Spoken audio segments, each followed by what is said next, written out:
The wind was gently tapping against the building's windows, but Adam Voss couldn't hear it.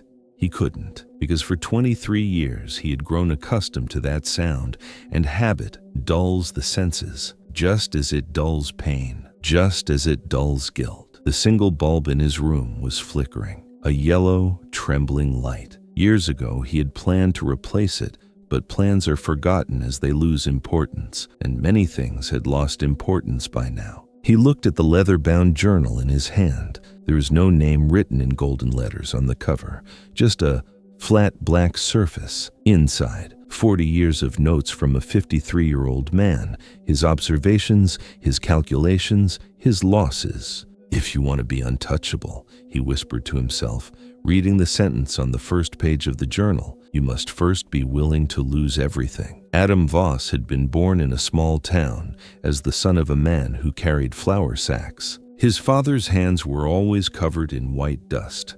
Not flour dust, but a kind of defeat that had seeped into that man's skin. Adam had understood this at a very young age, at 8 years old. When he entered his father's employer's office, he understood, watching how his father shrank, how his height seemed to decrease by a few centimeters, how his voice escaped to a higher pitch. That office was on the second floor of the small town's largest factory. The employer sat at his desk, not fat but a heavy man. His weight wasn't in kilos, it was in his gaze. As his father entered through the door, he paused at the threshold, as if unconsciously waiting for permission to enter. The employer didn't even raise his head. He simply pointed to a paper on the desk with his hand.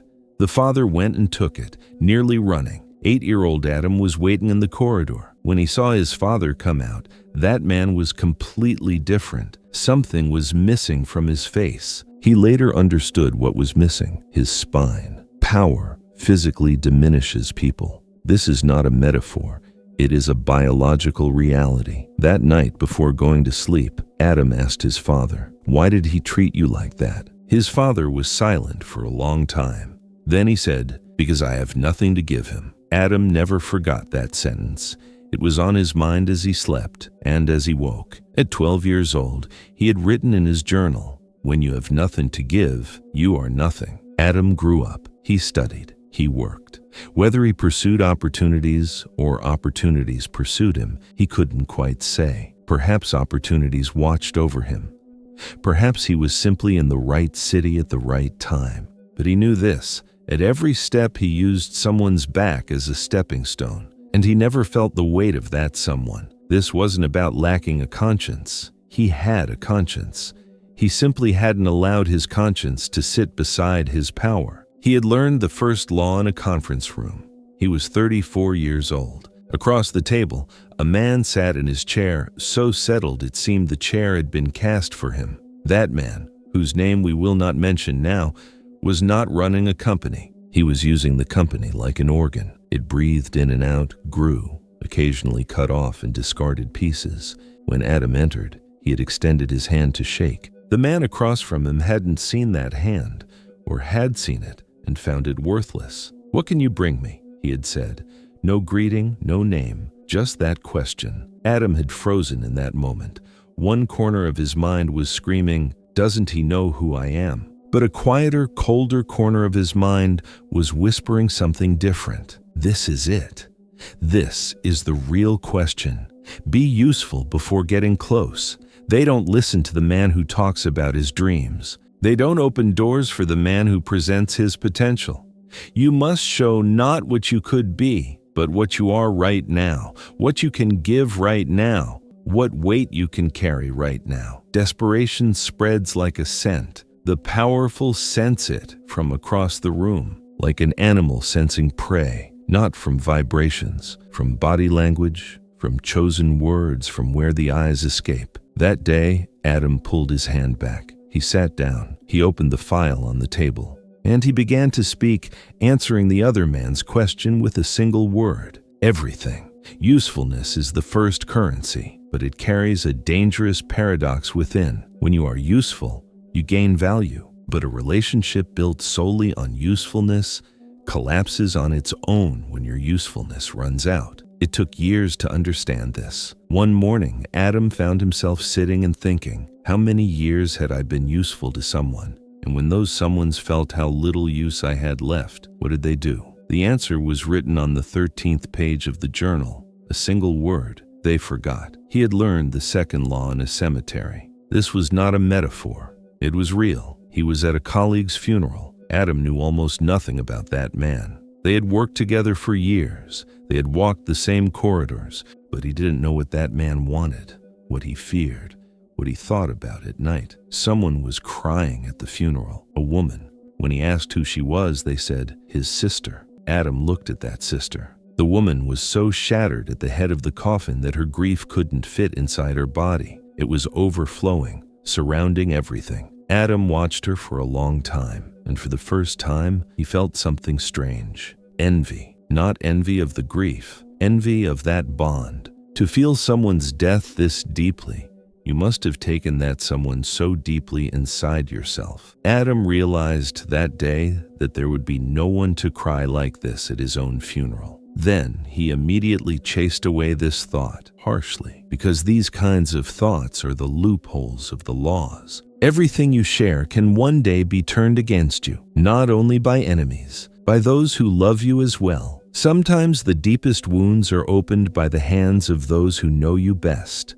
That is why people mistakenly equate distance with coldness and secrecy with deception. But distance is a protection. Secrecy is an armor. And mystery, in the vocabulary of the powerful, translates as, I am trying to understand you, but cannot quite manage it. And this sense of inadequacy, paradoxically, gives birth to respect. Never lay all your cards on the table. He had written in his journal that night, the moment you think you fully understand a person, you begin to underestimate them. The unknown is respected, but this law had a cost. Adam gradually realized that while protecting himself, he had also lost himself. One day, his wife, now his ex-wife, looked at him and said, I don't know you, and I think you don't know yourself anymore either. That night, that sentence struck a very different place inside Adam, because it wasn't an accusation.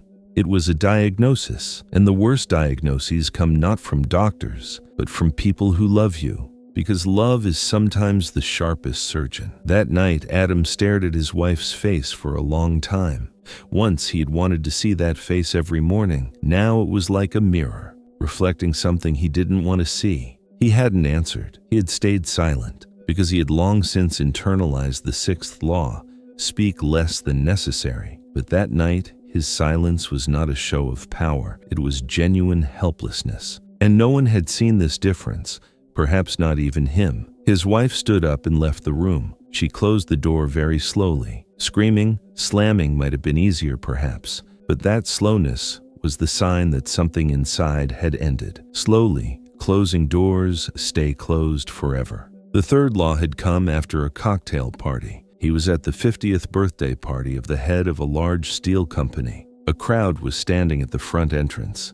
Everyone wanted to meet that man. Everyone wanted to shake his hand, say their name, give their card. Adam didn't pass through the crowd. He headed to the kitchen. There, amid the noise of pots and pans, he met that great man's private chef. They talked for an hour. He listened to the chef's childhood, his growing up as an orphan, the recipes he learned in Italy. He truly listened. Not performative empathy, genuine curiosity. Adam always knew there was a door in people's stories. You just had to know where to look. 3 weeks later, that great man's secretary called. He wants to meet you. The side door. The front door is the guarded door. Everyone runs there. Everyone is crushed there. But the side door's invisible, because seeing it requires asking differently. Who enters this man's world? Who does he trust? Who doesn't he have to protect himself from? Make friends with the gatekeeper's gatekeeper. Pass through the rooms before entering the room.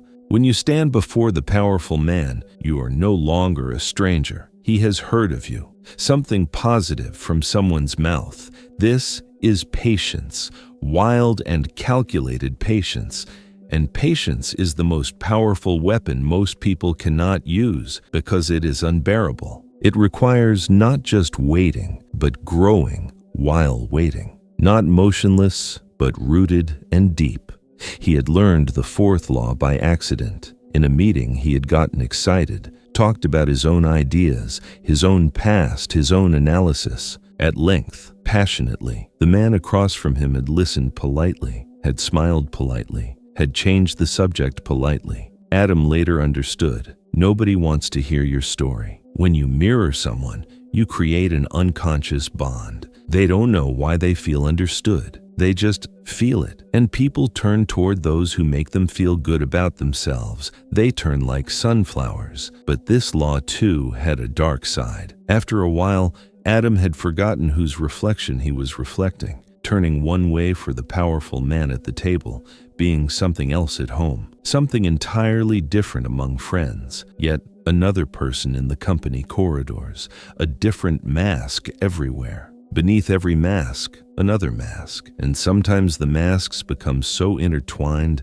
that it becomes impossible to find which one is the face. When he was alone with himself, he would try to find which face was real. Sometimes he couldn't find it. This filled him with a terror that nothing else had filled him with, like filling an empty vessel, each time with a different liquid. Adaptability is intelligence, he had written in the journal. What they want to hear is their own story, their own language, someone who reflects their own values. Strategy is not empathy, but strategic empathy is a more effective tool than real empathy. Then he'd crossed it out and added beneath, or the mask of intelligence. He had learned the fifth law from a woman. Her name was Lena. Lena was extraordinary in every sense, not just with her intelligence, but with her presence. When she entered a room, the room would turn toward her. She was never the one seeking. Adam observed her for years, at meetings, at receptions, in corridors. Lena never seemed to be in a hurry. She never appeared to be trying to attract anyone's attention, but every time, the most powerful men would be drawn toward her, like a magnet drawing iron, invisible but inevitable. Adam thought for a long time, trying to understand why this was so. Then one night at a reception, he saw Lena stand up from the table and leave early. She said goodbye to no one. She simply stood up and left. Those remaining at the table were silent for a moment. Then someone asked, "Where did Lena go?" And this question proved that her absence was more powerful than her presence. Why did every person want her? Why did powerful men try to reach her? Why did everyone admire her, even knowing they couldn't have her? Because Lena was selective. She didn't attend every reception. She didn't respond to every call. Sometimes months would pass and she would be nowhere to be seen. Then she would appear somewhere, and that appearance itself would become an event. Scarcity creates value. Adam applied this to his own life. He didn't attend some meetings. He replied to some messages late. He politely declined some invitations, and he noticed something surprising. People began to seek him out more. But this law too had a cost. While making his absence felt, he truly began to disappear. As he created distance, the bonds within him weakened. Selective accessibility gradually turned into real loneliness. And this loneliness felt like power, but it wasn't power. Loneliness is a cold imitation of power. It arrives in the same form, but is hollow inside. The sixth law, speaking less than necessary, was perhaps the easiest law for Adam to embrace, because he had, by nature, felt the danger of words. Once as a child, he had stood up against a teacher at school. He was right. The teacher had said something wrong. Adam had spoken the truth. The teacher had exiled him from the classroom for a week. From that day on, he had understood that the rightness of speaking the truth and the power of it were separate things. Real power was being able to choose whether or not to speak the truth. Being forced to speak the truth was captivity. Silence is frightening. It creates pressure. People rush to fill the void. While you remain hidden, they reveal themselves. While you calculate, they spill out. But Adam, at some point, realized that within the silence he had also stopped talking to himself. The man who said little to the outside world had also gone quiet in his inner world. When he didn't give voice to his thoughts, they didn't disappear, but as they deepened, they grew darker. Like a soup that thickens as it cooks, at some point it becomes undrinkable. He wrote in the journal, "Silence is a weapon." But weapons cut their owner, too. He saw the seventh law at an election campaign. A politician, rather than targeting his opponent, had targeted the system his opponent represented. He had created a common enemy. When he took the stage, the audience turned toward him like a single body, because they had become a single body. Shared hatred is a stronger adhesive than shared love, creating common enemies. Adam applied this in the business world, saying we are fighting the same thing creates a stronger bond than saying we want the same thing. Because desire changes, threat remains fixed. But the cost of this law was heavy. Those who create false enemies one day become real enemies themselves, because the hatred network you build takes you in too. And when your surroundings consist of those who live in a world full of enemies, paranoia becomes reality. In Adam's later years, no one knew that he waited a moment before breathing every time a door was knocked. The eighth law was the most painful one. Never outshine the master. In a meeting, Adam had seen a genuinely better solution.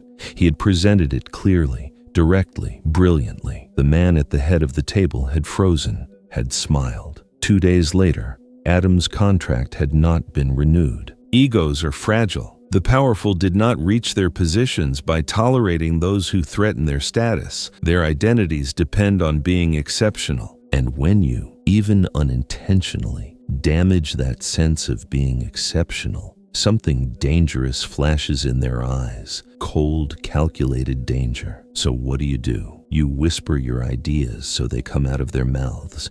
You present your solutions as if they found them. You grow them with your contributions. You don't overshadow them. This is one of the most exhausting games in the world. There was a note in the journal on this subject, written in small letters in the margin. But what if you want to be yourself? There was no answer. Adam understood the ninth law after reaching the top. Until that day, he'd been chasing opportunities, people, doors. Then one day he stopped, and he noticed something surprising. When he stopped, people began to find him. Being magnetic is not about self-promotion. It is about building presence. When your value becomes visible, the powerful become curious. When your name begins to be mentioned, they seek you out.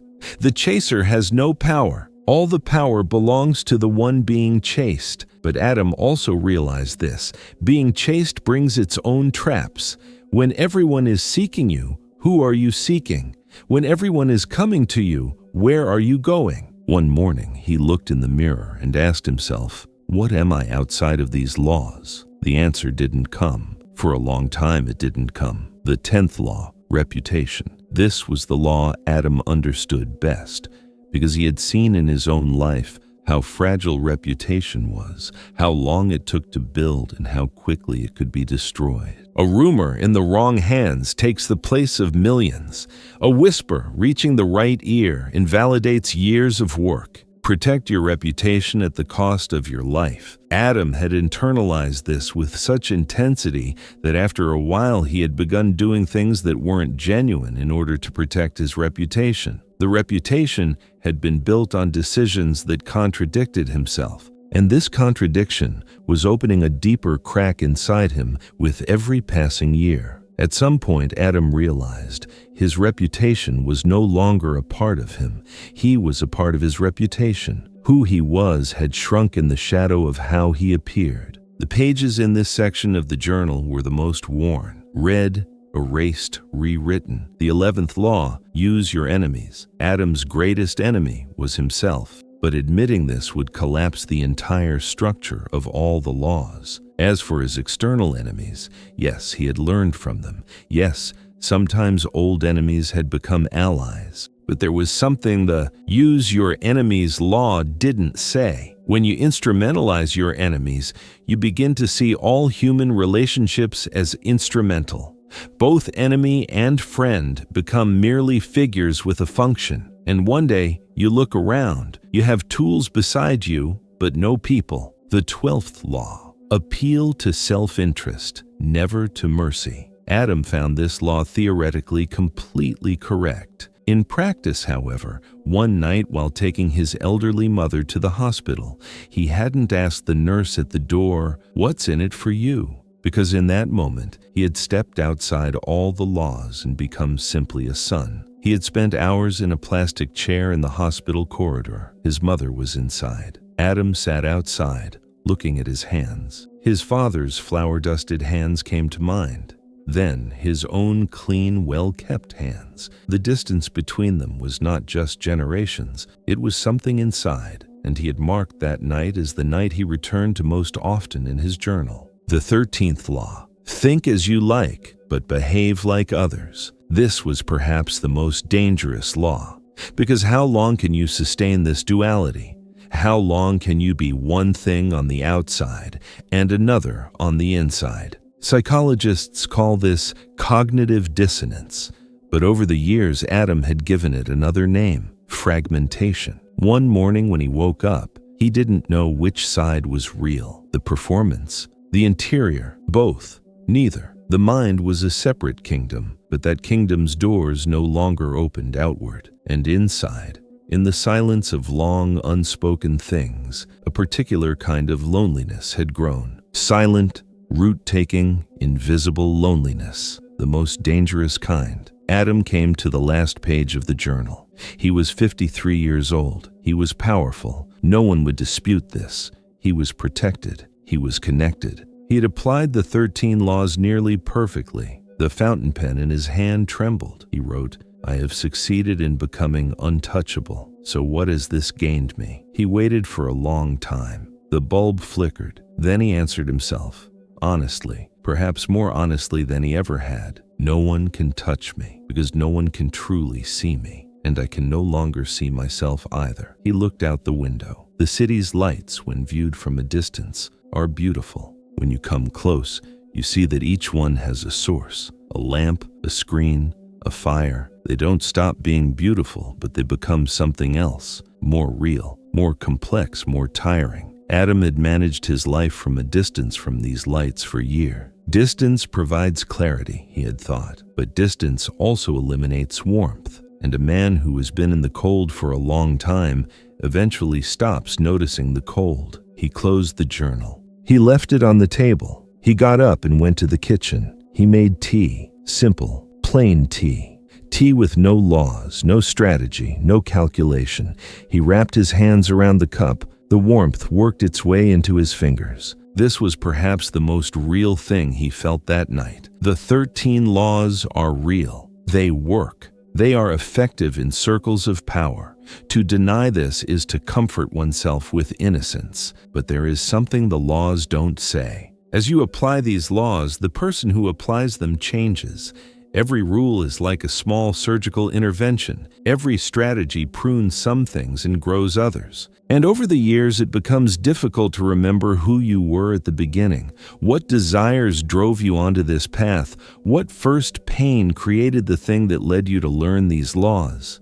Those who want to be untouchable have generally been touched once, deeply, and that touch hurts so much that they build an entire life so it never hurts again. Adam put down his cup. He returned to the living room. He looked at the journal one last time. He opened it to a random page. He came to the beginning of the 12th law. Never appeal to mercy, always to self-interest. He picked up his pen. He wrote beneath it, but what is self-interest? Power, connection, or waking up one morning and still recognizing yourself? Then he didn't close the journal. He left it open on the table. Maybe someone will find it one day, he thought. Maybe someone will read it and understand this. Laws are tools, not purposes. And if tools become the purpose itself, after a while you forget what you were fighting for. Being untouchable is not a result. It is a process. And that process sometimes distances a person from what they were protecting. Sometimes it destroys the very thing that wanted to be protected. Morning came. The bulb was no longer flickering. It went out. Adam sat in the darkness for a long time. The darkness came not like a punishment, but like an old acquaintance. He had been with this darkness for years. He had simply given it different names: strategy, distance, control, power. Then he stood up, took his jacket, and went outside. In the elevator, he looked at himself in the mirror. The reflection for a moment looked like a stranger. Then he recognized it. His father's hands were always covered in flour dust. Adam's hands were clean, very clean, perhaps too clean. Clean hands are sometimes the sign of hands that have never touched anything. The door opened. The city came in. With its noise, its light, its crowds, Adam took a step, and he didn't think about which law this step belonged to.